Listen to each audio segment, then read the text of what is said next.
와서 잠깐 개회협회하고 우리 곽 회장님 회무 진행하는 거 보니까 남부연회는 우리 진행법이 필요 없고 법이 필요 없는 연회 같대요. 근데 그걸 내가 가지고 또 여기 교환을 시키고 써놓고 앉아서 그 얘기 듣고 있으니 얼마나 제가 민망했겠어요. 이거 아무 소용없는 얘기를 1시간 걔를 떠들고 가야 되는 거 아닌가라는 생각이 드는데요. 또 제가 우리 사회 컨디션이 안 좋아요. 목이 잠기고 막 가라앉고 비염기가 좀 있었는데 제가 임원교육하러 여러 군데 다니거든요. 전국 부회장 때도 우리 전국 임원 교육도 제가 했고 우리 중부연의 남성회는 아주 매년 하나 새 회장이 생기면 제가 임원 교육을 하고 이렇게 하는데 여기 적은 거 읽어보시면 다 알 수 있는 내용이긴 해요. 그런데 알면서도 이걸 잘 지키지 못하고 우리 연회 같으면 교회마다 목회자와 다툼 때문에 카운셀링을 요청하는 장로들이 너무나 많아요. 그러니까 매일 저녁 집에 남성교회 전국회장 이 업무 말고 집에 들어가면 밤 늦게까지 카운셀링 하는 일이 바빠요. 장로들이 너무 모르시니까 교회 치리에 대해서 교리와 장정도 그렇게 몇 번만 읽어보면 아실 수 있는 건 안 읽어보고 모르시고 일방적으로 목회를 하시는 목사님들이 요즘 왜 그렇게 많은지 특별히 이런 문제들 때문에 좀 답답한 마음도 있고요. 오늘 이양체의 시간을 주었고 또 임원교육을 해야 될 시간이니까 회의 진행을 어떻게 하는 것이 옳은 것인가, 또 제가 참고로 회의 기본 운영 원칙이 무엇인가, 또 우리 남성이 임원으로 부름을 받았는데 행정적인 문제나 이런 것도 깔끔하게 다른 기관이나 또 다른 교육장 목사님들에게 금이 되거나 책잡히지 않을 깔끔한 행정을 처리해야 되는데 어떻게 공문을 작성하고 어떻게 해야 되는가, 또 각종 행사를 할 때 의전 절차나 기타 필요한 좌석 배치 등에 관한 사항을 어떻게 하는 것이 효율적이고 잘하는 것인가, 또 기도의 내용을 어떻게 담아야 되는가, 이런 부분들이 참고될 내용들을 제가 여기 요약했어요. 오랫동안 평신도 활동을 하면서 회의 원칙도 제가 물론 알아야 될 것 같고, 또 이런 행사나 기타 사업을 진행하는 과정에서 진행되는 과정이 금이 없이 깔끔하게 잘 처리되는 것이 아주 은혜도 되고 또 오신 분들에게 덕이 되는 그런 모습을 봐왔기 때문에 제 나름대로 오랫동안 평신도 연합회 단체 활동을 하면서 경험하고 보았던 내용들을 정리한 것이고, 또 제가 교육받았던 내용들을 또 같이 이렇게 정리를 해서 여러분 제 교환으로 쭉 제가 이렇게 실어놨습니다. 어떤 불필요한 내용도 있을 수 있습니다. 먼저 임원으로 부름받은 우리 남부의 남성 임원 여러분들을 축하드립니다. 이 축하라는 말이 좀 어렵게 많이 나왔는데 축하를 드려야 될지 위로를 드려야 될지는 제가 잘 모르겠습니다만 어떤 주의를 주님께서 여러분의 귀한 일을 맡기시고 여러분을 부르셨다는 측면에서 저는 축하를 드렸습니다. 그래서 축하를 받으시기 바라고요. 주의 부르심을 받았다고 하는 것 자체가 선택이잖아. 선택. 아무나 부르는 게 아니잖아. 여러분들 부르신 그 주님의 선택에 이렇게 부응하는, 또 거기에 이렇게 칭찬받는 그런 여러 가지 처세와 행동과 그런 일을 할 때 여러분 마지막 날 하나님 앞에서 칭찬받는 모든 우리 남성 임원들이 될 줄로 믿습니다. 그래서 제가 남성교 회장이나 청장년 회장들 취임사나 다 지도자에 관한 얘기를 할 때 제가 지도자가 갖춰야 할 경목 몇 가지를 4P로 이렇게 정리하는 경우가 있습니다. 물론 모든 진행되는 과정에 열정이 너무 넘쳐. 좀 자제해야 될 것 같아요. 내가 보니까 너무 넘쳐. 이런 열정이 있어야 된다는 거예요. 그렇지 않고는 지도자가 될 수가 없어요.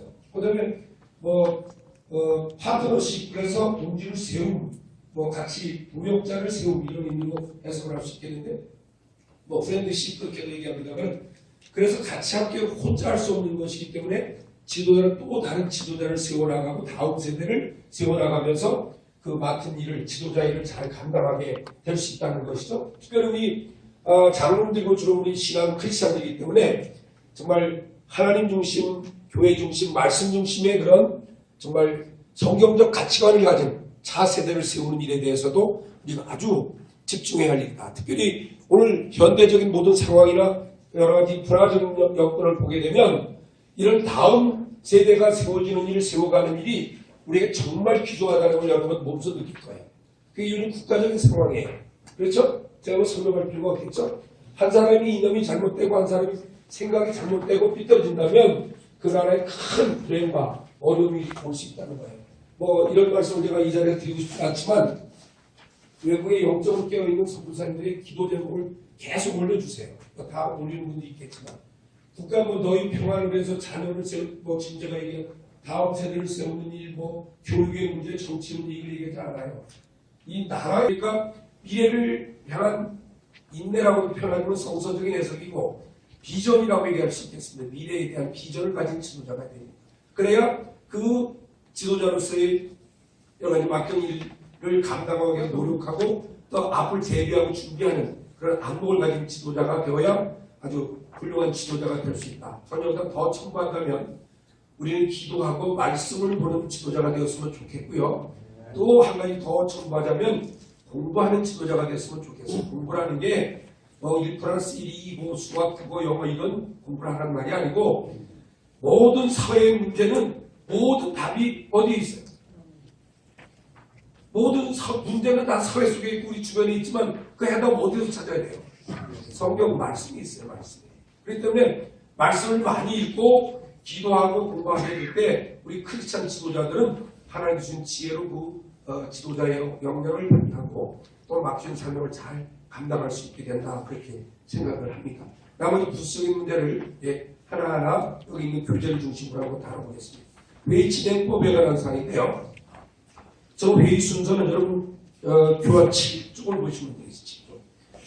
회원정령, 회원보고라고 하고 개회선언, 전회의록 낭독, 회계보고, 사업보고, 각부 각위원회 보고, 안건토의 안건심의 기타 협의, 회의록, 채택, 광고, 회의선언 이런 것들이 일반적인 회의 처리 순서입니다.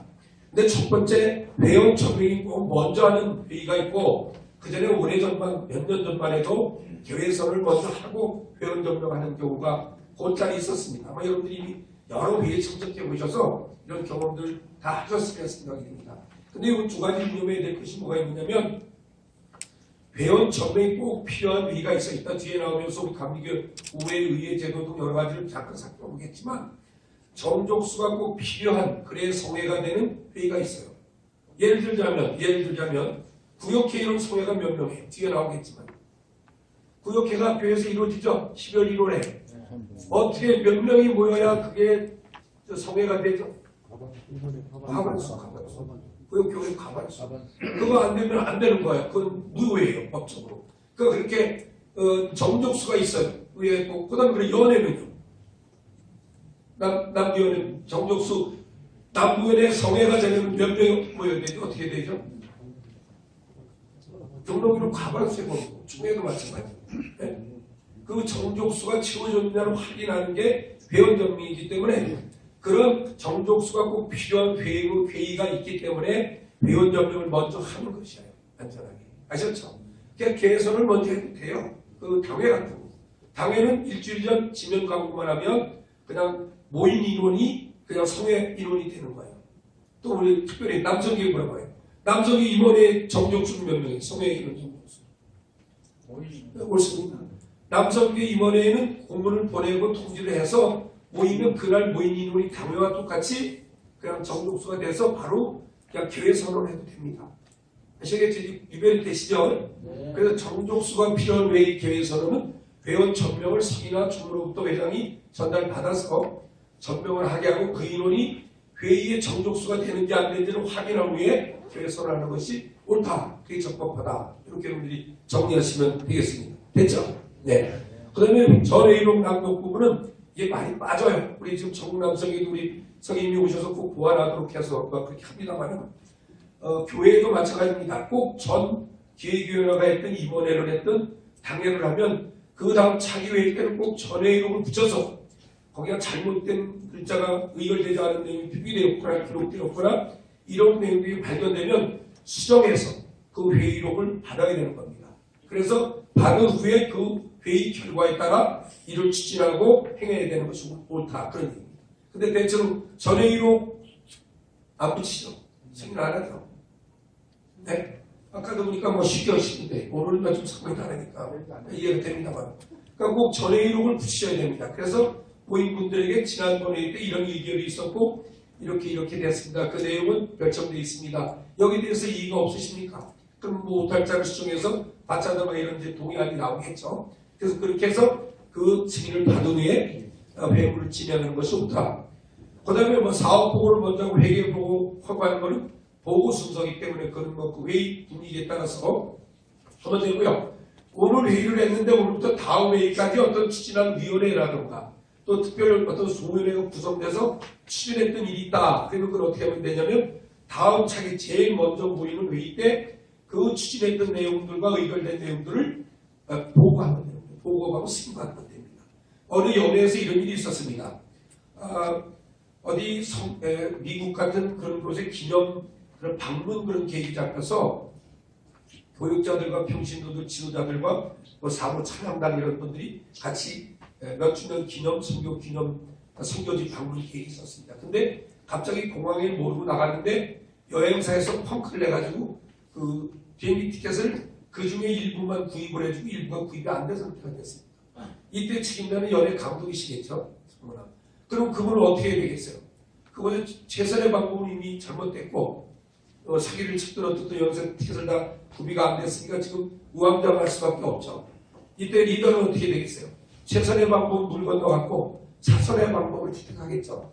그럼 여기 돈 있는 분이 누가 있습니까? 아니면 카드 가진 분이 누가 있습니까? 아니면 현재 비행기 티켓을 구입할 수가 있을까요? 라는 문제를 서둘러서 알아보게 되겠죠. 그죠?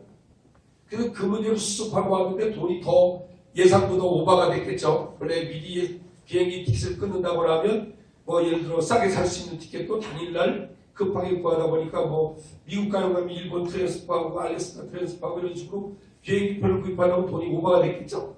그럼 그 문제를 어떻게 해야 됩니까? 다음 연에 가장 귀한 회의가 상위 회의가 뭐예요? 실행부회의겠죠. 그 실행부회를 소집해서 첫 실행부회에서 계획이 이렇게 됐었고 예산이 1억이었는데 이만저만 1억 이렇게 좋지 않은 과정에 오버가 돼서 예산이 1억 2천이 오버가 됐습니다. 2천만 원 오버된 금액에 대해서 어떻게 하면 좋을까요? 이렇게 물어봐서 거기서 승인을 받으면 되는 겁니다. 아셨죠? 근데 이렇게 승인을 받아도 회의법에 따라 했는데도 이걸 소송하고 달려드는 중부위원회가 있습니다. 그래서 이 문제 때 LS 결국은 감독이 여러 가지 답답하고 그러니까 그냥 우리가 물어놓고 맙시다. 교회 연예 발전 기금으로 그냥 얼마 정도 되니 취하하고 합의 봅시다. 그래서 다 5번, 6번 같은 사건을 상수하고 상수해서 다 이겼어도 마지막 때 그냥 그렇게 좋은 결단을 내려서 준비위원장 감독부 총무들이 이렇게 물어놓고 그냥 매듭한 경우가 있는데 회의법상은 그게 맞습니다. 여러분 지금 회의를 의견했는데 갑자기 다음 회의가 이루어지기 전에 어떤 조치를 해야 될 회장이 긴급한 상황이 생길 수가 있습니다. 그렇죠? 그럴 경우에는 회장이 가장 효과적이 좋은 방법을 찾아 논의하고 처리한 후에 제일 먼저 소집하는 임원회의나 가장 특정권이 있는 회의에서 그 문제를 보고하고 승인을 받는 거예요. 아셨죠? 그러니까 그 문제에 대해서 일반적인 상식이기도 한데 제가 있는 연회에서는 소송전이 난무해가지고 그거 아마 수년 동안을 끌면서 결국 애를 먹인 경우가 있었다는 거 예를 들어서. 그 다음에 사업보건 뭐 총무가 지난 회의무 전까지 행했던 사업들을 여러 회원들에게 보고하는 것이고요. 또 회계보고는 마찬가지 재정적인 사항을 잘 정리해서 오해가 없도록 사용처 내용 등을 분명하게 해서 보고하는 것이고요. 그 다음에 안건 토의인데요. 이때 주로 무질서하게 회무 진행이 잘 안 되는 경우를 보게 돼요. 예를 들어서 여러분이 우리 남부연의 우리 곽상민 회장님과 총무위 이름으로 며칠 날 요러한 의제를 가지고 어디에서 회무를 개최하겠습니다. 참석해 주십시오라고 이렇게 안건에다가 의제를 딱 기재해서 내보냈다. 그런 경우가 있고요. 아니면 그런 거 안 적고 그냥 회계 임원회의 통보하는 경우도 있을 수 있습니다. 그러면 이 안건 토의, 의제 선택 시간에 그 부분에 대한 문제를 다뤄야 됩니다. 의장은 상정권도 있습니다. 그 즉석에서 의제 상정 권한도 있기 때문에 오신 분들에게 요로 1번 1호 안건은 요런 것, 2번 안건은 요런 것, 3호 안건은 요런 거를 상정합니다. 요 의제 말고도 다뤄야 또 다른 안건이 있을까요? 라고 꼭 물어보셔서 그 의제 말고 또 다뤄야 긴급한 상황에 여러분이 가지고 있는 의제가 있으면 그것도 같이 다루도록 그것에서 동의 대칭을 받아서 상정 안건으로 채택을 하고 그 다음에 이러한 건부터 이러한 건부터 하나하나 다뤄나가면 됩니다. 그러면 이러한 건을 예를 들어 상정을 했습니다. 그러면 제일 먼저 그 안에 대해서 제일 아는 제안자가 그 내용을 제일 잘하는 분이 나와서 일단 제안 설명을 해야 됩니다. 이 의안에 대해서 이러이러한 취지로 이런 목적으로 이렇게 해서 이 의안을 상정합니다. 여러분의 의견을 듣고자 합니다. 그렇게 얘기를 하고 그 제안자의 설명을 들은 다음에 여러분의 질문을 받아야 됩니다. 질문을 받아서 질문에 대한 답변과 해소하고 그 다음에 토의를 가져야 됩니다. 지금 그런 절차가 안 갖고 있고 쉽게 넘어가는 경우들이 많은데 찬반 토의를 해서 찬성하는 의견도 있을 수 있고 반대하는 의견이 있는데 그것은 주로 먼저 찬성을 쓰고 다음에 반대를 먼저 듣고 이렇게 바꿔서 찬반 토의를 하는 게 이 정도면 여기 계신 분들이 다 이해가 됐겠구나 라고 일단 토의가 잘 이루어졌다고 생각이 되면 의장은 토의 종결을 선언합니다. 근데 이건 내가 이번에 입법위에서 가서도 교육자들도 회의를 안다는 사람도 막 무식하게 다니더니 그 발언권 얻으려고 난리 떠는 걸 봤는데 일단 토의 종결 선언이 의장으로부터 있으면 어떤 안건 발언권을 줄 수가 없고 또 얻을 수도 없습니다. 그러니까 모든 토론이 끝나고 종결하고 이제 표결에 들어가겠습니다라고 선언을 의장이 하면 어떤 동의한 개의한 누구도 그 발언권을 달라고 소리치거나 또 발언권을 줘서는 안 된다. 무슨 얘기 아시죠? 이게 회의법입니다. 그래서 표결 찬반 토론을 종결한 후에 가부를 묻는 표결에 들어가야 되는 것입니다. 그래서 표결 순서를 가지면 되는 것이고요.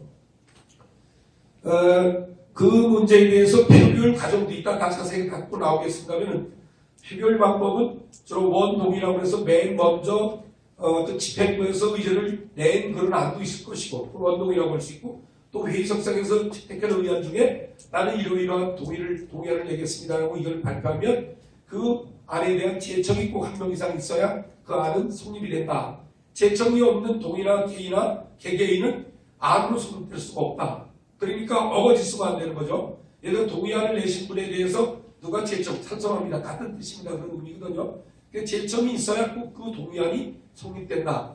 그 다음에 또 다른 동의 수정안이라고 수정 동의안이라기도 하고 개의라고 표현을 여러분 많이 하는데 다른 의견이 있으시면 원래 동의안에 수정해서 다른 의견을 내는 그 안을 개의라고 하고 거기에도 역시 제청이 뒤따라야 개의안이 성립된다. 물론 개의 말고도 또 개개의도 있을 개개의도 있을 수 있고 계속 다른 의견이 있을 수 있죠. 근데 그 안에 꼭 제청이 한 명 이상은 있어야 그 안으로 성립이 된다. 심판이 된다. 그러면 그 성안된 걸 표결 방법은 어떻게 하냐. 표결 얘기하기 때문에 이어서 얘기하면 시간이 일단 늦어질 것 같아요. 원래 모든 일반적인 기타 사항은 원동의로부터 먼 안부터 시작을 다시 말하면 개의가 있으면 개의부터 찬성을 물어봐야 되고 개개의가 있으면 개개의부터 먼저 하는 겁니다. 꼭 올라가는 겁니다. 그런데 여기서 예외가 하나 있습니다. 여러분 아시는 분들 아시고 농협 선거를 하다가 이럴 때는 그런 경우 있으시는데 인선을 하는 경우 사람을 뽑는 경우에는 동의안부터 하는 것으로 그렇게 지금 관료가 되어 있을 겁니다. 그래서 문제가 없다. 일반적인 기타 사항을 표결에 붙이는 논의할 때는 동의안부터 제일 먼 동의안으로부터 제일 먼 개개의 동의 이렇게 표결 순서를 붙이지만 인선에 관한 사람을 뽑는 문제에 대해서는 동의안부터 거꾸로 표결에 붙여서 물어도 문제가 없다. 아셨죠? 네, 그렇게 하시면 되겠습니다. 그 문제가 됐고요. 좀 더 나갔는데 그 다음에 이런 기타 협의가 의논되면 꼭 회장은 서기나 서기부에 기록된 회의 내용을 회의록을 채택하는 시간을 가져야 된다. 물론 바로 다 속기하거나 적을 수 없기 때문에 대체적인 얘기를 보면 그 문제를 잘 정리해서 누가 감수위원을 통해서 감수받고 다음 모임원회 때 발표하게 한다든가 또 어떤 그런 형태의 안을 누가 내셔서 서기가 바쁘고 분주하지 않도록 그렇게 그걸 잘 처리해가는 것이 일반적인 관례입니다만은 어쨌든 회의한 것을 회의원들에게 통지해주는 시간이 꼭 필요하고 확인 절차가 필요하다. 그 다음에 폐회 선언에 가는 건 모든 회무가 끝났기 때문에 폐회를 선언하는 것으로 회무를 마치게 되는 것이고요. 일반적인 회의는 이런 순서로 진행을 하는 것이 좋다. 근데 여기 보게 되면 여러 가지 우리가 회의 운영상에 기본적으로 지켜야 할 원칙이 있는데 언권, 발언권이라고 하는 거죠. 언권은 주로 가능하면 의장은 골고루 한 번씩 주는 한 사람에게 너무 집중되지 않도록 하는 것이 좋고요. 또 의장은 이 회의의 효율성을 기하거나 관계된 의제가 아니고 또 공익을 해치는 문제에 나쁜 발언을 하게 되면 발언권을 제지할 수도 있고요. 또 질서를 몰락케 하는 특별권도 있습니다. 근데 잘 안 따르죠. 저 입법회의 참 회의에서도 안 따르더라고요. 막 계속 소리 지르고 막 의장 소리 지르고 달라고 하고 발언한 사람이 3번, 4번씩 따라고 막 그러더라고요. 근데 그건 뭐 어쩔 수 없는 또 현재 상황이니까 그 의장이 지혜롭게 잘 처리해서 발언권을 골고루 주라. 그 다음에 여기 회의와 관련된 없는 얘기를 하거나 공익을 해치는 발언권은 제지해라. 또 상대방을 기분 나쁘게 하거나 언짢게 하는 발언은 나쁜 발언이에요. 정당한 발언이 아니기 때문에 회장이 제지해서 발언권을 주지 않도록 하는 것이 좋다. 그렇게 하고요. 또 여기 모든 회원들은 발언권을 행사할 수 있는 권리가 있습니다. 권한이. 그거 어떻게 표시하죠? 발언 하고 싶다 할 때 어떻게 표시하죠? 그냥 의장하고 손들면 되는 겁니다. 그래서 내가 발언권을 달라는 표시하게 되고 꼭 발언권을 달라고 손을 들었어도 의장이 발언권을 지목하기 전까지는 발언권 행사해서 안 된다. 그게 또 우리 회원들이 가족의 지키시고 기본 우리 또 지켜야 할 그런 사항들이다. 이렇게 우리 이해하시면 되겠습니다. 그중에 회의를 진행하다가 이번에 입법회의에 한두 건에서 저도 그런 발언을 앞에서 해줬습니다. 특수 발언권이 있습니다. 규칙 발언이라는 말을 하는 사람이 있고 의사진행 발언을 하는 사람이 있는데 요거는 어떤 회의 진행 중에 의장이 진행하는 회의를 진행하는 의장이 불법 진행을 하고 있다거나 또 회의 자체가 좀 잘못된 방향을 하고 할 때 규칙 발언, 법이요라는 말로 표현하죠. 이 규칙 발언 이것은 때와 시도 없이 발언권을 주게 되는 거예요. 그러니까 주로 야근 사람들은 자기 할 말을 반대 또는 찬성의 표현하고 싶은데 발언권을 2번, 3번 하니까 의사진행 발언달라고 해요. 그 대표적인 얘기가 뭐냐면 이번에 장로회가 정식 기관으로 들기 위해서 이제 그 토의가 막 열변을 토하고 있는데 내 기억으로는 3분의 찬성과 3분의 반대의 그런 발언을 할 수 있도록 배려를 했는데 실제적으로 내가 계산하기는 의사진행 발언 4번도 다 반대 발언이었어요. 제가 기억하는 건. 그러니까 그 7번이 반대 발언을 했고 3분이 찬성 발언하는 그런 상황이 생겨졌어요. 이거는 의장이 회문을 진행을 잘못한 경우가 되겠죠. 그래서 아마 내가 알기로는 얘기도 들었습니다만 기관장 얘기를 들었습니다. 우리 전국 장로회장님이 정식으로 감독회장 직무대행에게 콘프레임을 했고 거기에 대한 사과를 받았다 그렇게 직접 본 얘기 들었는데 어떻든 회무를 받는 의장은 내 사사로운 의견을 표현하고 어느 의견을 쏠리거나 하면 안 됩니다. 회무만 진행하면 되는 겁니다. 꼭 그렇게 된 겁니다. 근데 이번 입법회의 경우 교단의 문제를 내가 얘기하는 게 아니라 가장 측근에 가장 가까이 있었던 회무이기 때문에 예를 들었는데 그 부분이 그런 경우가 너무 노골화된 경우는 많이 있었죠. 그래서 각 위원회 보고 결정사항 중에도 의장이 자꾸 한쪽에 지지하는 쪽의 입장을 표현을 안 된다 그래가지고 그걸 뭐 위원회 결정으로 보고하는 정말 웃기지 못하는 그런 위원회 결정사항을 보고하는 내용을 듣기도 했습니다만은 의장은 어떤 좌우로 찬반에 쏠리지 말고 공정하게 발언권을 잘 공평하게 주고 그 회의가 아주 원만하게 그리고 정말 민주적으로 잘 해결될 수 있도록 진행하는 것이 무엇보다 필요하다. 그렇게 여러분이 이해하시면 되겠습니다. 자, 몇 가지 동의하면 처음 얘기했죠. 맨 처음에 원동이라고 표현하는데 맨 먼저 거기 안건에 관련된 사항을 토의할 때 동의안이라고 얘기를 합니다. 원동이라고도 표현하고 그 동의안과 다른 또 의견을 수정해서 내는 사람을 수정동의안이라고도 하고 또 개의라고도 합니다. 개의. 그러면 또 개의에 또 다른 의견이 있으면 개의가 되는 겁니다. 또 다른 의견은 개의가 되는 겁니다. 이렇게 의견이 나눠지게 되는 것을 여러분 아시고 그 안이 성안이 되기 위해서는 꼭 제청자가 있어야 된다. 제청자가 없으면 그 안은 안으로 소관되지 않아서 없어지는 의견이 된다. 이렇게 여러분이 정리하시면 되겠습니다. 그 다음에 번안동이라는 게 이번에 있었습니다. 입법위에서 있었던 건데 뭐냐면 이 결정을 함으로 인해서 심각한 피해를 주거나 잘못된 그런 상황이 되는 결의를 하는 경우가 간혹 있습니다. 뭐 가심은 이해하세요. 쉽게 넘어가는 결의라든가 또 의견을 하나하나 나누지 않고 이렇게 럼섬으로 한꺼번에 묶고 올려서 뭐 일괄 우리 평신도 단체 규칙을 이번에 그렇게 일괄 상정해서 통과시켰습니다만 그렇게 하는 경우에 잘못된 결의를 경우가 생깁니다. 이럴 때 해결받는 바로 잡는 방법이 뭐죠? 지금 제가 얘기하는 번안동의라는 게 있습니다. 번안동의는 조건이 있습니다. 원동의라는 사람이 그 번안동의에 동의해야 돼요. 그렇지 않으면 번안동의 성립이 안 돼요. 아셨죠? 그래서 그리고 의견 총득수가 달라집니다. 일반 의견위원회나 기타 위원회는 과반수 이상의 찬성이 있으면 나 의견이 되는 건데 번안동의는 3분의 2의 그런 동의가 얻어져야 그 먼저 결정된 사항을 번복하는 결정을 하는 겁니다. 그래서 잘못된 결정을 바로잡는 결의를 할 때 번안동의를 하는 겁니다. 그 번안동의는 번동의자, 결정된 사항 동의자가 동의를 꼭 해줘야 번안동의가 성립된다. 그리고 당연히 제청이 있어야 되고 3분의 2 찬성이 있어야 먼저 잘못된 결정이 취소되고 번복될 수 있다. 아셨죠? 이해됐죠? 네. 그렇게 여러분 이해하시면 되겠고요. 긴급동의라는 것도 있습니다. 이건 여러분 학교 다닐 때 공부하면서 또는 어린이 자치를 한다는 학생회 할 때 이런 얘기를 많이 배워주셨을 건데 말 그대로 긴급한 것을 논의하고 결정해야 될 때 긴급동의 발언권을 달라고 요청해야 됩니다. 긴급동의가 있습니다. 라든가 긴급동의 발언할 수 있도록 발언권을 주십시오라든가 이렇게 해서 이사한테 발언권을 얻어서 긴급을 요하는 또 우선적으로 처리할 그런 의제가 있다면 이 바로 긴급동의 안을 내셔서 이렇게 의견해 나가면 되겠습니다. 그 다음에 아까 얘기한 회의 방법의 시간상 제안자가 안건에 대한 제안 설명을 하고 그 다음에 질문을 하고 토론을 하고 그다음에 표결 절차로 이렇게 가져가는 게 좋다. 단 요즘은 교회에서 그 의견을 하는데 의견 방법을 제대로 하지 아니하고 해가지고 그건 어떻게 보면 담임 목사님의 의도가 있었다거나 어떻게 할 경우에 아까 같이 하는 물어보죠. 우리 교회 장로로 이분이 마땅하지 않아서 여러 가지 문제가 있어서 우리 교회 당 장로로 받기를 미파 요청을 합니다라고 당회에서 결의를 할 때 어떻게 결의해야 됩니까? 아는 분 누가 한번 얘기해보세요. 미파 결정.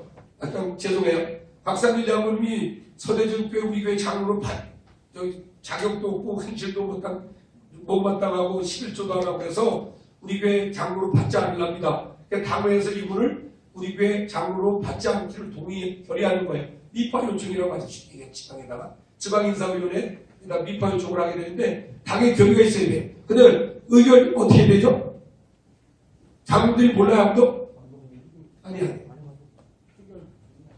네, 이게 내가 왜 얘기를 하려고 하냐면 이런 카운셀이 너무 많아요. 너무. 장로님이 한 분이라도 좀 이걸 제대로 하려면 받아올 수가 있는데 우리 옆 지방의 어느 분은 금이 별로 없어요.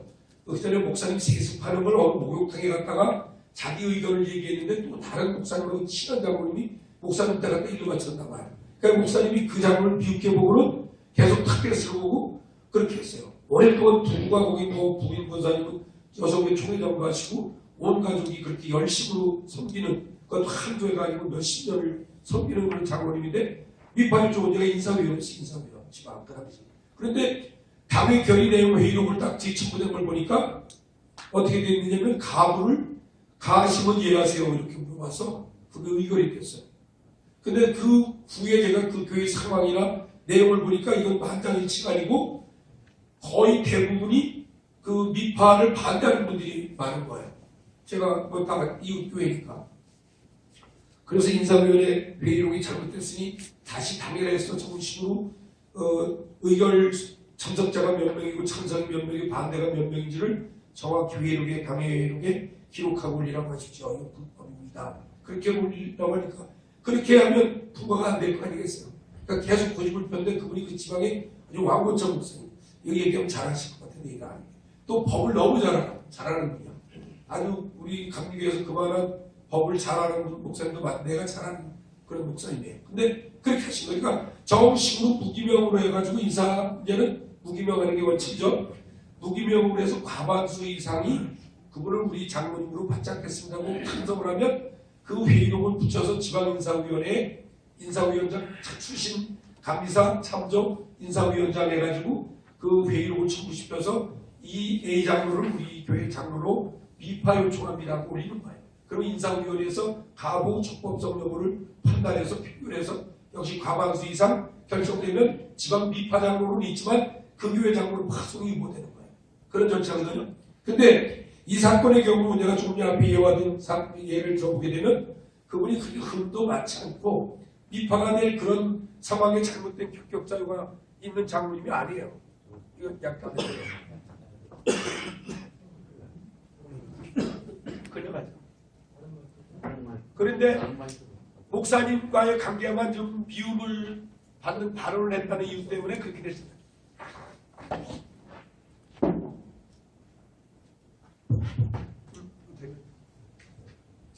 어떻든 그런 불이익을 장로당하면 대한민국 기독교 대한감리교회에 장로할 사람 하나도 없어요. 하나도 없어요.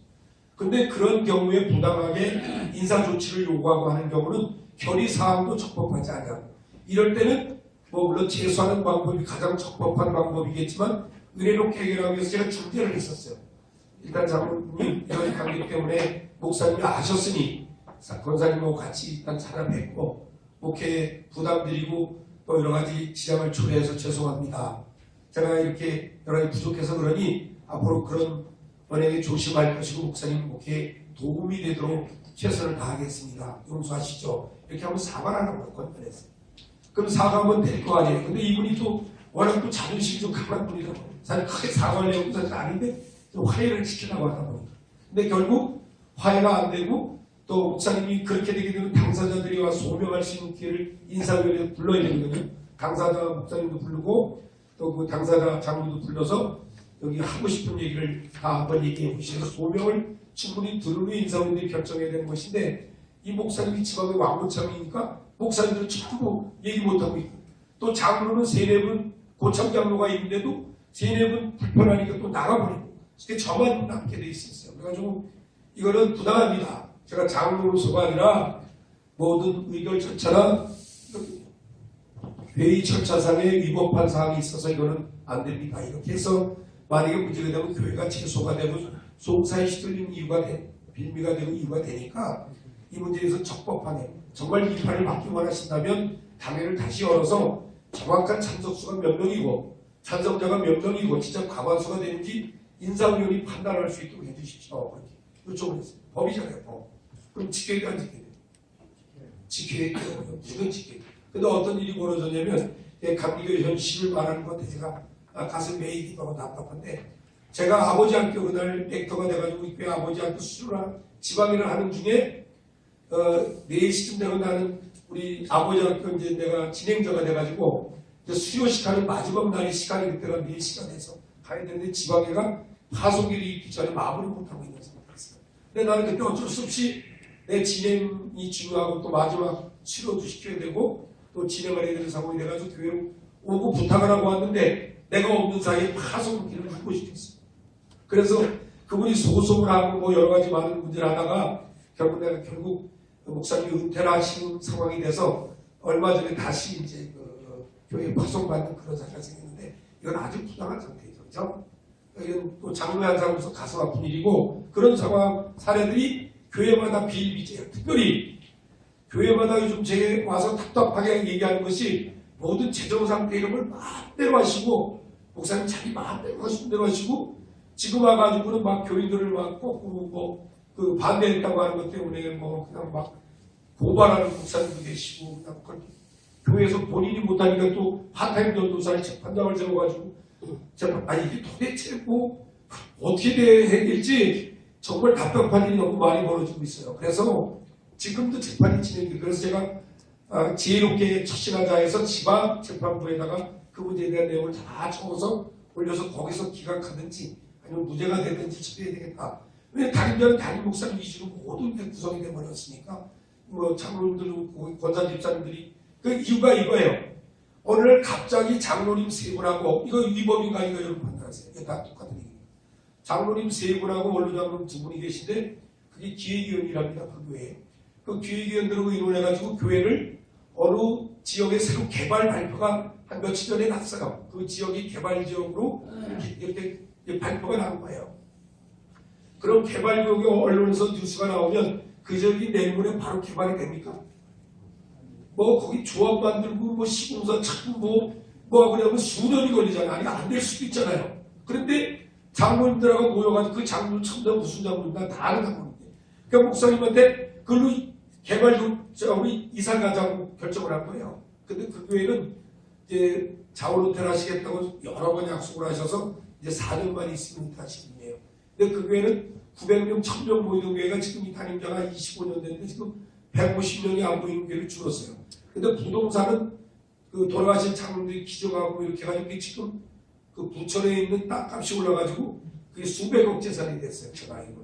주차장만 해도 뭐 260억이가 그렇게 아니 큰 그 부동산 가치 올므로 그 돌아가신 장로들이 기증하고 증여하고 뭐 헌금하고 이런 것들이 그 어마어마한 재산 가치가 됐어요. 근데 이건 4년 남았어요. 그럼 이미 저희가 보여 안 보여? 나는 다 보이더라고요. 아, 이분이 무료계 재물의 육신이 들어갔구나. 은퇴물을 준비하기 위해서 옮기겠다고 하셨구나. 근데 그것도 좋아요. 뭐 옮기는 거 다 교회가 논의해서 구천하고 하면 아무 문제가 없지. 근데 장로님 세 분하고 두 분하고 이혼해서 그렇게 하기로 결정하고 강단에서 예배 설교 중에 우리 교회 어느 개발적으로 이거 팔고 옮기겠습니다. 이거 위법이 아니에요. 뭘 어떻게 오는 데다 위법이지. 아니 재산 처리를 어떻게 그렇게 해요. 구역회 감리사가 입회하는 구역회에서 3분의 2 참석에 3분의 2 찬성으로 할 수밖에 없는 거예요. 근데 감리사가 온 것도 아니고 목사님이 장로님 5분으로 앉아서 이렇게 합시다 해가지고 뜻이 맞는 뭐 다른 뭐 얘기가 있었겠지만 모르는. 그래서 찬성했다고 교회 모든 교인들 앞에 글로 이사 가겠다고 공포를 했어요. 목사님이 참 이거 불법 중에 불법. 그러니까 장로 그 교인들이 이거 막 대대로 신앙생활하는 그 집사 권사들이 난리가 난 거예요. 반대. 근데 그 교회는 뭐 순종하고 내가 그분들 카운슬링을 만나보니까 너무 순진하고 착한 거예요. 목사님한테 대적하면 큰일 나는 거야. 뭐 다 그렇게 하는 데 없어. 저도 알아요. 그러니까 이분들 아무도 얘기를 안 해. 그런데 그때 때만 그 발표하고 이틀에 사모님하고 성지순례라고 유럽 여행을 간 거예요. 그러니까 이 장로님하고 착한 장로님이 그 5명과 동의하지 않았던 착한 장로님하고니 교인들하고 뜻을 모아보니까 다 반대해요. 그러면 우리 목사님 만나 뵙고 직접 말씀드리기도 어렵고 나는 원변도 없고 목사님 앞에는 떨리고 막 말을 못하니 우리 서면으로 합시다. 그래가지고 서면에다 연대 서명을 해가지고 내용 증명을 준비했어요. 근데 참 이것도 내용 증명이라는 것이 어찌보면 기분 나쁘게 보일 수도 있겠죠. 뭐 우리 사회에서 그때 뭐 그 법적인 정확함을 기하겠다는 의미에서 받은 사람 입장에서는 좀 언짢을 소지가 있다고 보여져요. 그죠? 이해돼요. 근데 그분들 입장에서는 그 말을 감히 목사님 앞에 가서 직접 자유롭게 토의하고 건의하고 그리고 겁나고 무서워하니까 그 표현 방법을 채택한 게 편지 내용 증명으로 보낸 거예요. 정확하게 한다고 해가지고. 그래가지고 128명이 서명하고 장로님하고 서명해가지고 목사님 앞에 내용 증명을 보냈는데 성지순례한테 오셔서 그걸 보시고 대발요구하라고 그분들에게 막 불러다가 난리치고 또 그렇게 하는데 그 내용을 내가 쭉 듣다 보니까 뭐 옛날에 큰 교회니까 생활비도 많이 들고 그랬던 건데 그걸 그대로 지금 150명 모이는 상황에서도 그 생활비를 다 받아가신 거니까 그러니까 쉽게 얘기하면 뭐 연봉이 1억 하면 5천에서 8천원 가져가잖아요. 어마어마하게 가져가신 거죠. 그리고 나니까 갑자기 분위기가 이상해지니까 교회 이전과는 관계없이 뭐 나를 내쫓으라고 한다라고. 근데 그분들 의견은 내쫓고 나가라는 분 한 분도 없어요. 우리 목사님이 옛날 목사님으로 되돌아가서 교회 부흥과 또 성도들의 신앙 기부와 이런 걸 해주기 원하고 있었지 나가라는 분 한 분도 없어요. 그러니까 다 양 같은 분들이라고 너무 답답하고 속이 메질 정도인데. 근데 어쨌든 그분들을 개인적으로 불러다 면담하고 합의보자고 자기 생활비 4,600만 원을 줄이겠다고 하고 이렇게 스스로 얘기를 해놓고는 또 그분들을 고소를 했어요. 단임자가 성도 19명을. 이게 있을 수 있어요? 이건 단임 목사로서의 저기를 스스로 잃어버린 거죠. 그 16명을 고소했는데 그 권면서를 내게 가지고 내가 교리와 장례에 따라서 원리를 치겠다 아주 제대로 된 글을 써 보냈어요. 이거는 저기 교인들이 잘못이 아니고 물론 내가 쓴 게 아니라 장로 이름을 썼으니까. 교리와 장정 몇 단체 1303단 3조 1304단 4부 교육적으로 1번 뭐 몇조 몇조 다 넣어가지고 내가 그 답변 권면서를 보냈어요. 그리고 나더니 좀 참여하시더니 그러면 내가 쓰면 몰랐겠죠. 뭐 장로 쓰면 알았겠지.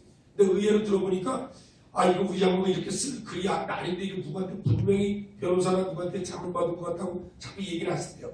그리고는 좀 수그러드는 척하더니 또 그냥 고발을 계속 연장해가지고 그 파타임 전도사를 구역회에서 신문 교회 개최 교회 재판위원은 어떻게 하는 거죠? 구역회에서 세 분을 하게 돼 있죠. 세 분. 그러면 추천하면 감리사가 임명하면 되죠. 그러니까 모르는 분한테 다들 모르는 것 같아. 그럼 교회 그런 재판사를 되면 장군들의 진보자들인데 다 치기자들인데 알아야지. 모르는 거 어떻게 그냥 목사님들 아멘하면 그렇게 말 거예요. 그러면 바보라고 우리 장군 왜 이렇게 부르시냐고 그럴 거 아니야. 그러니까 좀 아셔야 돼요. 구역에서 3명을 청구하면 기획위원회 결정에 따라 다림자가 혼자 하는 게 아니라 기획위원회에서 3명을 추천하면 감리사가 그걸 임명하게 돼 있어요. 그 개최교회 재판위원, 심사재판위원을.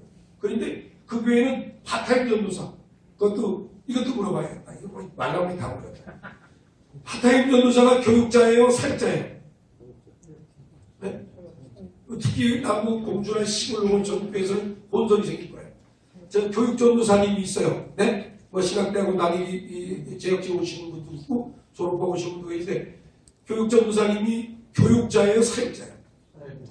내가 물어볼 때는 사역자잖아. 내가 뭘 묻지 못하면서 교육자는 그럼 누구부터 시작해요?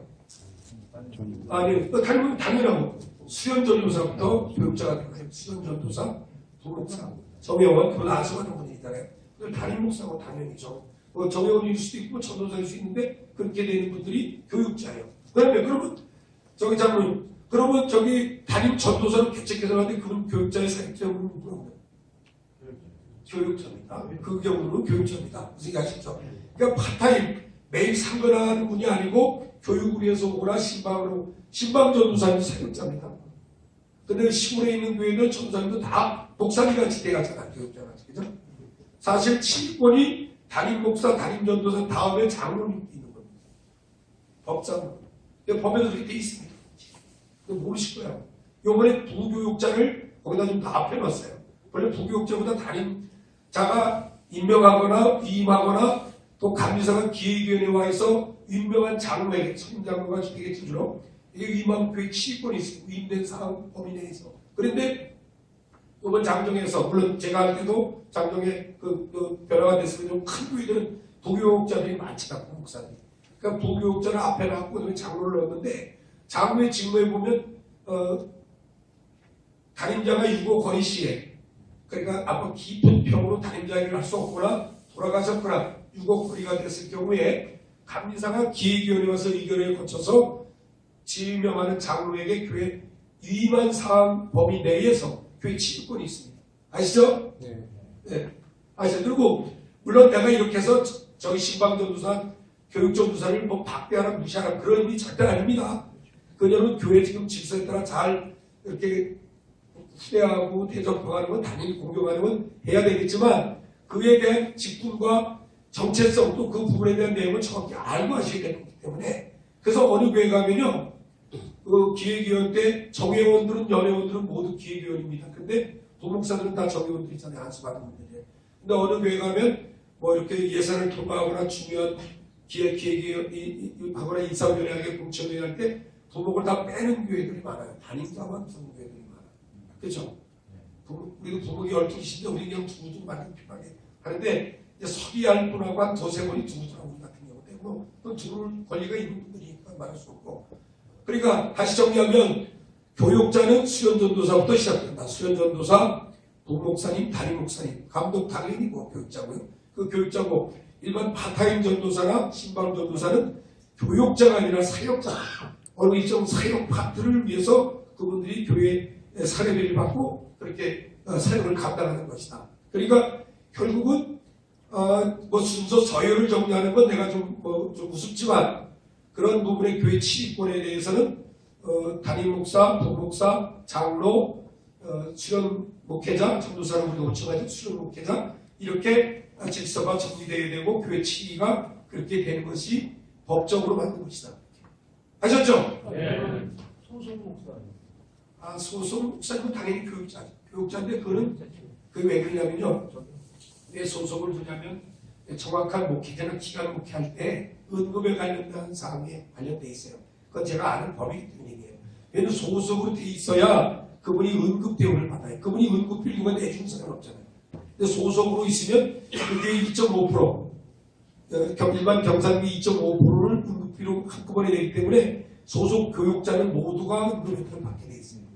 그래서 소속 목회자로 넣어달라고 하는 그런 경우에 넣어주는 건데, 그렇다고 교회가 큰 부담이 있는 건 아니니까 뭐 목사님의 친구라든가 관계라든가 선교사가 어디 대기하고 있거나 목회자가 없거나 이럴 때 요청할 때 그런 경우가 생기는데, 뭐 그건 크게 뭐 교회적으로 일어나셔서 크게 어려운 있는 일이 아니니까. 되셨죠? 조금 뭐 하다 보니까 이것저것 지금 뭐 뒤할게 앞에 거막 짝꿍되어 있는데 잘 여러분들이 하신 거 유익이 되는 걸 정리하셔서 머리 넣으시기 바랍니다. 그 다음에 정족수 미달이 되어도 의결이 가능한 절차가 있습니까? 뭘까요? 아까 얘기한 과반수가 뭐예요? 그게 되고 지방회가 되고 연회가 되고 총회가 되는데 그 인원이 안 됐어요. 다시 말하면 회의를 진행하다 보면 첫 회의할 때는 잔뜩 모가 앉아있는데 회의하다 보면 친구만 나가고 밥 먹어가고 뭐 너무 되게 피곤해가지고 의논을 하니까 정족수가 반이 안 돼요. 그때 의결할 수 있는 게 뭐가 있을까요? 네, 청회 가능하고요. 청회 사안에다 가능하고요. 그 다음에 또 표의 결정도 가능하고요. 그 다음에 차기 장소 일정을 결정할 수 있어요. 네, 그 교원에 다 있어요.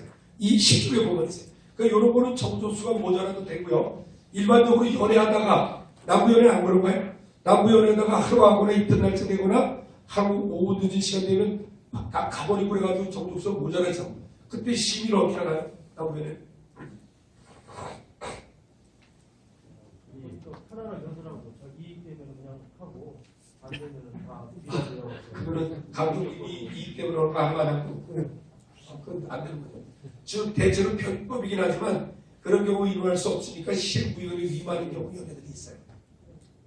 남부도 그럴 것 같은데. 그렇죠? 그러니까 그것도 좀 변칙이긴 한데 거기 의결하면 불법이니까 갈 수 없고, 그 다음에 중요한 의결을 할 때는 꼭 정족수를 그때마다 확인해야 돼요. 근데 이런 경우 있어요. 처음 아침에 등록위원을 서기가 정족수가 회의 개회할 수 있는 정족수가 다 돼서 회의를 진행하고 있었어요. 그리고 무식결에 어느 의제를 의결해서 통과가 됐어요. 근데 나중에 어느 분이 지금 의족수 모자란데 시험봅시다 그래가지고 의족수 모자라 그거 어떻게 해요? 의결된 거야 안 된 거야? 의결된 거예요. 그런 경우는 회의를 잘못하고 좀 의결된 거예요. 그러니까 중요한 의결을 표결할 때는 꼭 표결 전에 앉아있는 채석수로 확인하고 찬반의 표시를 정확하게 숫자를 씌워서 그렇게 해야 정확한 회의가 되는 것이죠. 네. 아셨죠? 네. 그 다음 회의 용어 해석에 관한 건 여러분 그냥 읽어보시면 될 거예요. 회의라고 하면 회의 기회 선언부터 회의 선언까지를 회의라고 하고요. 그 다음에 예를 들어서 우리 연애를 하는데 이틀을 하고 있어요. 오늘 시작하고 내일 끝나는데 오늘 개회했어요. 그럼 오늘 하루 끝나면 그 회의해야 안 해요? 아니죠. 내일까지 회의죠. 예, 내일까지 회의. 회의 선이 될 거고 오늘 회의 끝날 때는 4회를 선언하겠죠. 그죠? 4회. 하루 잠깐 쉬는 거는 정회, 아까 우리 곽 회장님 정회라는 용어를 썼는데 그 정회대로 5분, 1시간, 2시간은 정회 선언하는 게 맞고요. 오늘 끝나고 날짜가 오늘 하는 걸 내일로 하게 될 넘어갈 때는 4회를 선포해야 돼요. 이 실수가 되는 경우가 있어요. 예를 들면 전용재 감독회장님이 서울목장교 입법회의를 하다가 그날 채택된 법률을 다 다루지 못하고 이제 하게 됐을 때 다음 회의에 또 자녀 그 법률을 다룰 생각을 하셨으면 4회를 선언하셨어요. 맞거든요. 근데 폐를 선언하셨어요. 그죠? 대표님 오세요. 그런데 그 다음에 다시 회의가 소집돼가지고 나머지 부족한 부분을 다뤘어요. 사과를 했던 거예요. 개회 전에. 개회 전, 속회 전에 사과를 하셨던 걸 알고 있어요. 지난번에 제가 회의 용어를 잘 몰라서 4회를 선언해야 될 걸 폐회 선언하는 바람에 오늘 다시 속회가 되기가 어려운데 제가 몰라서 죄송합니다 하고 속회로 선언을 했어요. 그러니까 지난번 마치지 못한 회의는 4회가 되는 것이고 회의는 그 다음 열린 마칠 때까지는 회의를 보는 것이죠. 아셨죠? 그 아까 얘기한 번안 동의도 동의 회기에서만 유효합니다. 회의 다 끝나고 회기가 지나고 나는데 1년 지나서 그 잘못됐으면 번안 동의 그건 안 되는 겁니다. 그 회기 중에. 그러니까 회의가 하루에 하는 건 그 하루 중에 번안이 이루어져야 되고 예를 들어 회의가 끝나기 전에 이루어져야 유효하다. 네, 그렇게 정리하겠습니다. 그 다음에 용어 개회와 개의 같은 소리입니다. 저기 국회 같은 경우에 회기가 수개월 될 때 첫 회의를 개회라고 하고 매일 그 다음날 할 때 회의를 개회라고 하고 또 얘기하면 제가 조금 전에 설명한 대로 하루하루 사례를 선언하고 다음 날 속회로 선언할 수도 있고 이렇게 해서 회의용어가 같은 의미입니다. 폐회와 사례도 얘기했고요. 휴회와 휴계 이것도 휴회와 정회와 똑같은 의미의 그런 용어다. 뭐 이런 잘 쓰지 않는 거 그냥 참고해 주시기 바랍니다. 그 다음에 참고 사항으로 제가 여기 넣었는데 아까 저도 얘기했던 감리교회 5개 의회가 있죠. 참 민주적이고 정말로 교회장들이 잘 만들어진 의회제도인데 장로고시 볼 때는 다 시험 봤잖아요. 장로고시 안성어질 때 다 시험 봤. 이거 필수 시험을 하는데 5개 의회가 뭐가 있어요? 당회, 의회, 지방회, 연회, 총회 이 5개 우리 감리교회 정식 의회예요. 아셨죠?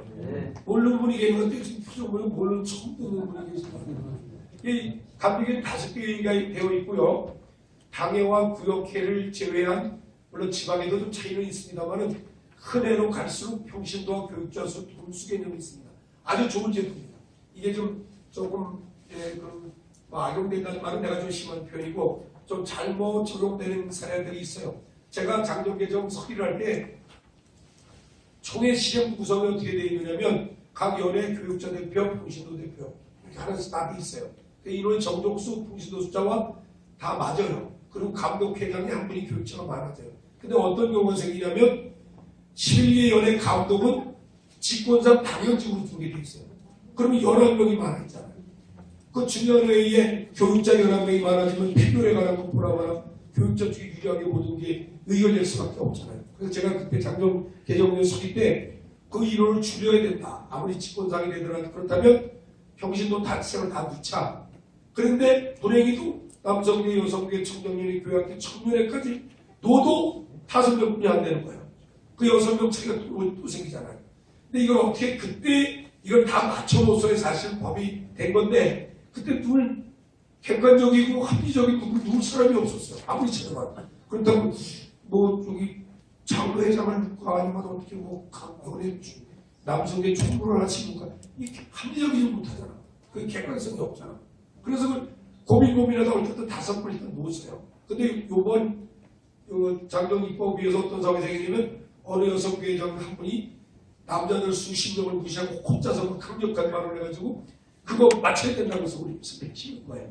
그래서 장로회장이 들어가야 된다. 당연직으로 이렇게 얘기가 나오기 시작해가지고 사실 장로의 제도권 들어가는 문제가 그때부터 시작이 됐어요. 장정 연구위원들 7번, 8번 한번 거론되지 않았어요. 제가 알기로는. 근데 다 끝나고 이제 입법 장정개정위원 마지막 미팅이 나와 있는 바로 전 주일날 내가 갑자기 호출 받아가지고 장로회장 주일날 올라간 경우가 있는데 그때 바로 이 총시 대표 문제 때문에 거론이 돼가지고 장로회가 정식 기관으로 들어가야 된다는 문제가 거기서부터 막 얘기가 시작된 거니까 대부분 선배장들은 다 나한테 전화오들 그거 왜 바보짓을 하냐. 아니다. 그럼 남성계가 상충되기도 여성계 상충되고 그럼 앞으로 장로회가 만들어지면 권사회 집사회가 만들어지는 상황이 생기는데 그렇게 하는 모르겠다는 여러 의견들이 있었고 그 주일날 모임에서도 장로회 핵심들만 장정회에 대해서 좀 안다는 꿰뚫고 있다는 병신도들이 다 여러 명이 다 오셨더라고요. 뭐 이름 대라고 된 분들이 따라갔더라고요. 근데 그분들도 대체로 다 반대를 하고 있었어요.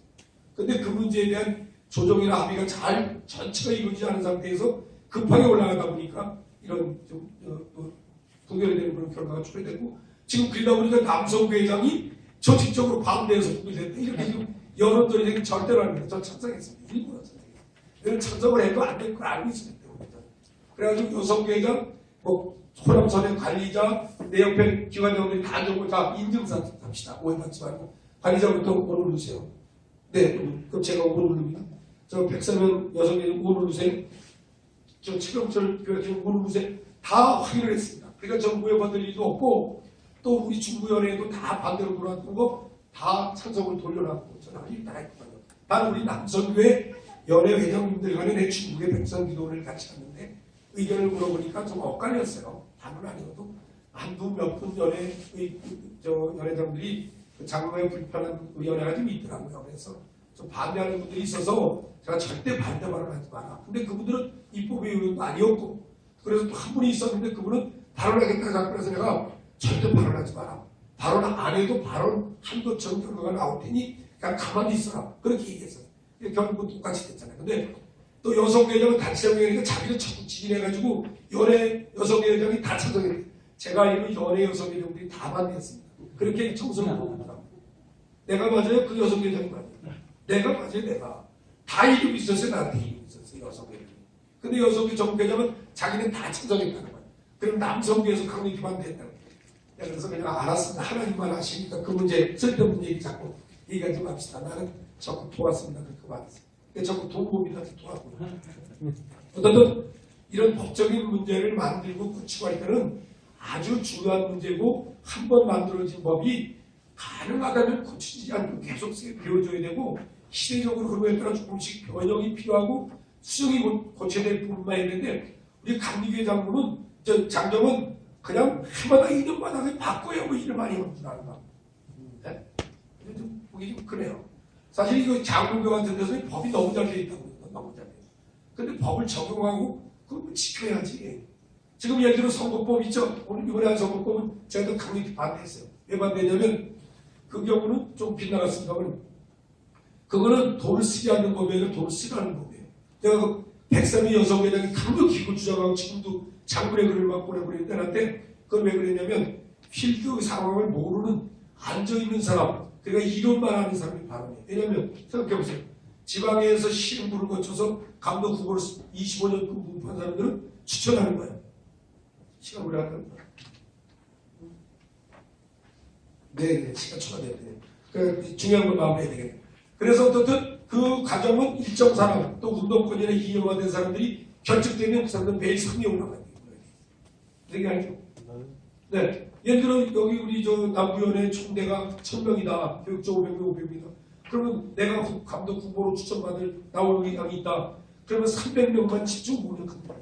그럼 이 사람 무조건 상에 올라가죠. 나머지 지방이 몇 개 지방이죠? 23개인데 최소한 23명을 다 나오지 않는다는 친구 한 지방이 둘이 나올 수도 있잖아요. 25년 넘은 사람. 그것도 그 23명이 나왔는데 거기서 한 사람이 300표를 가져간다? 무조건 올라가는 결선에 그런 경향이 생기고 또 한 가지는 지금 이념화되어 있고 좌파 경향이나 또 운동권의 목회자들이 결집이 돼가지고 이번에 누구를 우리가 민다. 그 사람을 집중적으로 투표하면 무조건 3명 올라가죠. 그럼 그 투표, 제비 투표비가 뭐가 있어? 33% 계속 그분들이 될 확률이 높은 거죠. 그러면 지도자가 완전 잘못 쓰고지죠. 그런 절대로 세워서는 안 되는 악법이다. 제가 그렇게 반대를 했고요. 그게 한 가지 아는 이론만 가는 사람은 계속 돈을 안 쓰는데 돈을 안 쓰게 하는 법이라면 내가 한대 내라. 투표권자를 특정하지 않는 법을 만들어라. 그날 나도 투표권이 있는지 저 사람도 투표권이 있는지를 모르게 만드는 법. 쉽잖아요. 지금 장국에서 얘기한 구슬이라든가 간단한 말로 예를 들면 그날 연회 때 순서들 3가지 색깔로 빨간, 파란, 노랑 색을 나누죠. 1000명, 500명이면 뭐그 3분의 1씩 나누어내고 나눠줬다가 그날 오전에 등록자 현황 이분이 우리 연예 감독 후보로 등록한 분입니다. 그럼 패배 안수량 분담하기 전 패 전에 선거 들어가가지고 자 색깔 가는 아무나 나오십시오. 감사 감독이 나갈 필요도 없고 빨간색 파란색 대표 아무나 나오십시오. 그리고 기도하고 제 뽑는 거야. 그럼 빨간색 가진 사람이 됐어. 그날 빨간색까지 다 자원으로 나오셔서 투표하십시오.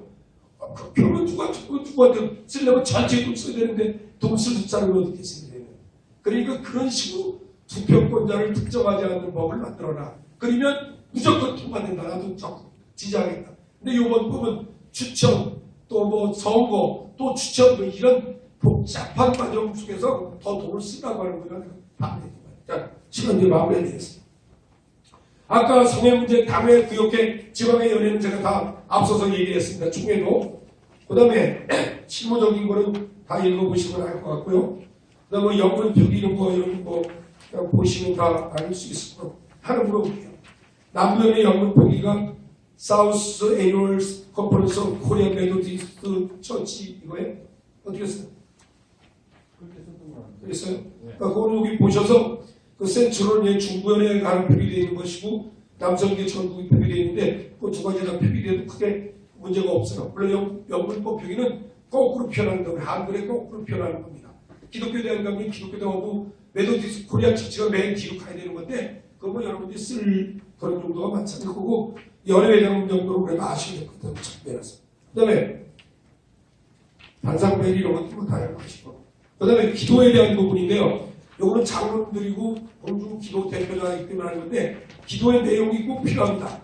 이거 그냥 은혜스럽다고 해서 그냥 유언도원 하다 보면 시간도 그렇고 목사님도 답답하고 교인도 답답합니다. 그러니까 기도 정의는 여러분이 그냥 읽어보시면 알고요. 내용이 중요한데 하나님을 찬양하는 기도가 처음에 있어야 되고요.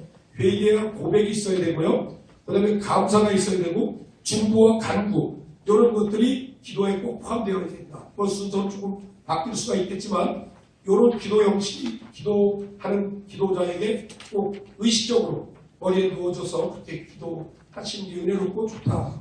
그냥 이 기도했다 저 기도도 왔다 갔다 하는 것보다는 그런 기도에 대한 그 내용을 잘 정리하셔서 특별히 공중기도 때 유념하셔서 그렇게 기도하셔서 장로님들이나 평신도들 이상이 그런 문제에서 실수로 또 교인들에게 인정받지 못하는 그런 상황이 생기지 않도록 여러분이 준비해서 하시면 되겠습니다.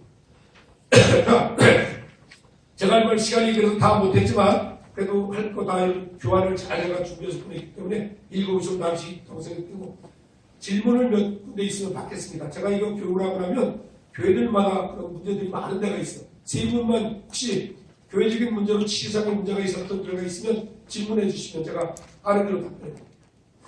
네. 기획원의 참석 인원에 대해서 좀 묻고자 합니다. 기획위원회. 네. 예를 들어서 부목사님들이 오신 지가 1년 미만인데 기획원에 참석할 수가 있어요? 법으로는 있습니다. 그분이 연회록이 다 넘어왔죠. 남부연회본부로 저기 넘어왔죠. 네, 그러면 자격이 돼요. 왜냐하면 그 기획교회는 5개월 밑인데도 참석을 예, 그게 있습니다. 왜냐면 그 교회 소속 파송된 게 행정적으로 정비되어 있으면 정회원이라면 연회에서 안수받고 이렇게 되잖아요. 수련 목회자가 되면 준1이 됐다가 준2가 되죠. 고시가 패스되고 여기 되면 그러면 준2 때 준2 딱지를 띄면서 그 해의 정일로 안수를 줍니다. 그러니까 목자님들은 연급이 많이 가립니다. 다시 말하면 정 25년이면 지금 25년이 시작하는 목사님이다. 아셨죠? 그래서 지금 어느 분이 감독회장 나온다고 하는데 지금 얘기하기는 민망하지만 정 25가 되거든. 내년 연애가 4월이 지나면 그러면 내년 10월에 감독회장 자격이 돼야 안 돼요. 거꾸로 안 됩니다. 법에는 만 25년 이상 무음하게라고 되어 있기 때문에 내 후년 연애가 지나가야 됩니다. 근데 그거 꼭 이상하게 해석하는 사람들인데 그건 절대로 안 돼요. 네. 한 가지만 더 물어보는데요. 구역회 할 때 감리사님이 참석을 해야만이 구역회가 이루어집니까?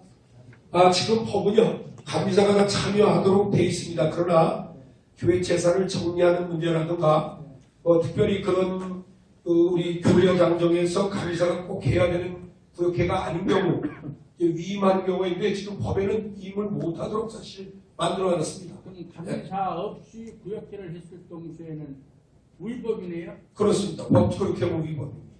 알겠습니다. 특별히 재산 처리 문제라든가 재산을 사고 취득하고 파는 이런 문제는 감리사가 3분의 2 구역회원이 전적한 상태의 3분의 2 전성이 돼야 되는 겁니다.